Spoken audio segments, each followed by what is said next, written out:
Le destin, il se tisse dans le silence, dans les gestes oubliés, dans les regards qu'on n'explique pas. Une décision, une trahison, un échange maudit, et deux vies bouleversées à jamais. Mais parfois, ce qui est brisé peut se recoller, et ce qui est perdu peut être retrouvé. Voici l'histoire du bracelet, le dernier fil d'un amour volé. Roberto est un père tendre. Il court avec son fils Adrien dans l'herbe, rit avec lui, le soulève dans les airs. Il attache un petit bracelet bleu à son poignet gauche. Ce bracelet, mon fils, c'est pour que tu ne m'oublies jamais. Non loin, Santa marche lentement. Elle semble ailleurs, brisée, désespérée.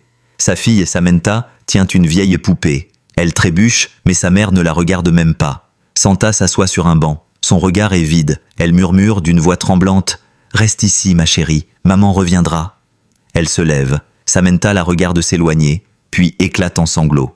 Roberto entend ses pleurs. Il court, pose Adrien au sol et va consoler la fillette abandonnée. Il la prend dans ses bras, lui parle doucement. Mais derrière lui, Santa revient.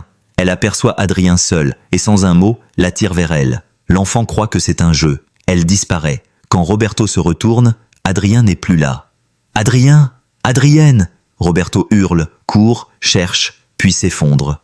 17 ans plus tard, Samantha, devenue une jeune femme douce et vive, vit avec Roberto. Elle ne sait rien de ses origines. Adrien, élevé par Santa, vit dans une grande maison froide, sans amour. Il ne comprend pas pourquoi un vide l'habite. Un jour, dans le même parc, leurs regards se croisent. Le temps s'arrête, le monde se tait. Quelque chose les attire, une reconnaissance silencieuse. Ils commencent à se fréquenter. Ils rient, partagent, tombent amoureux. Un soir, sous les étoiles, Adrien lui offre un petit bracelet retrouvé dans une boîte à souvenirs. « Je sais pas pourquoi, mais j'ai toujours gardé ça. » Samantha le serre contre son cœur. Ce geste les lie. Adrien vient dîner chez Roberto. Dès que Roberto aperçoit le bracelet au poignet de Samantha, il blanchit. Il reconnaît l'objet, les mots gravés. Il ne dit rien, mais il comprend. Adrien et Samantha annoncent leur mariage. Santa explose de rage. Elle traite Samantha d'arriviste. Une dispute éclate. Samantha s'effondre, humiliée, et fuit. Adrien la suit. « Tu es la seule chose vraie que j'ai. Je me fiche du reste. » Le lendemain, Santa traverse une rue, bouleversée. Elle ne voit pas la voiture arriver. Samantha surgit et la sauve. À l'hôpital, Santa voit la tache de naissance dans le dos de Samantha. Elle s'effondre, tout remonte. Elle l'a reconnue, sa fille. Elle fond en larmes. « Mon Dieu, qu'ai-je fait ?» Le jour du mariage, tout semble suspendu. Samantha est belle, Adrien est nerveux. Roberto observe, silencieux. Santa arrive, le cœur lourd. Pendant la cérémonie, Santa interrompt. Elle avoue tout devant les invités. « Samantha est ma fille. Je l'ai abandonnée. Et j'ai élevé le fils de cet homme. » Roberto prend la parole. « Ce garçon, c'est mon fils.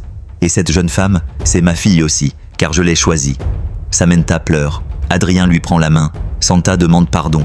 Samantha regarde Roberto, puis Santa. « Je veux bien pardonner, mais je n'oublierai jamais. » Ils s'enlacent. La famille est enfin réunie. Et le bracelet, symbole de ce destin tordu, brille doucement autour du poignet de Samantha. Le bracelet n'était qu'un fil, un simple bijou, mais il portait en lui l'amour, la perte et la vérité. Et parfois, il suffit d'un fil pour recoudre tout un destin. Souhaites-tu maintenant?